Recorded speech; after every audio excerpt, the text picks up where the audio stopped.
Well, Justin Eichhorn, the now former Minnesota state senator, shook the legislative world when he was arrested by Bloomington police on Monday.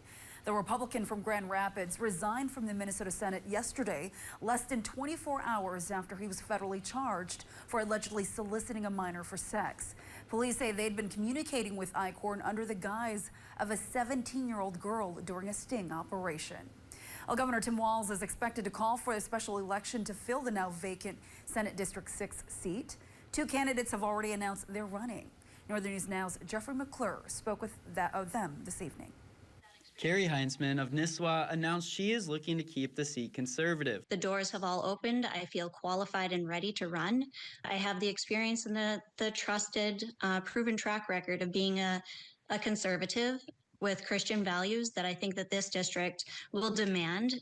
Heinzman, who touts being a business owner and mom, would join her husband in the state's capital. Heinzman calls herself pro-life, pro-Second Amendment, but most of all, pro-family. My biggest priorities are to make sure that whatever legislation I push forward is good for families, whether it is in our schools, making sure that our children are receiving the best education that they can possibly have. Last year, her husband ran for the House District 6B seat and won, defeating DFLer Emily LeClaire, who announced she will now run for the Senate seat. LeClaire says she was already planning to run against Eichhorn in 2026. She's from Brainerd and has worked in children's ministry and mental health services. LeClaire says she's a hard-working woman, not a politician. And that's just really not where I'm at, and it's not where I feel most Minnesotans are at. I think a lot of us are hardworking people who just really want to feel like we have representation in those offices down in the cities. LeClaire is running with many of the same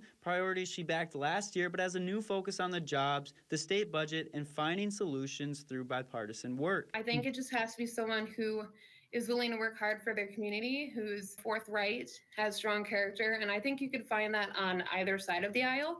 Jeffrey McClure, Northern News Now. And regardless of the outcome of the election, the DFL will still have control of the Senate.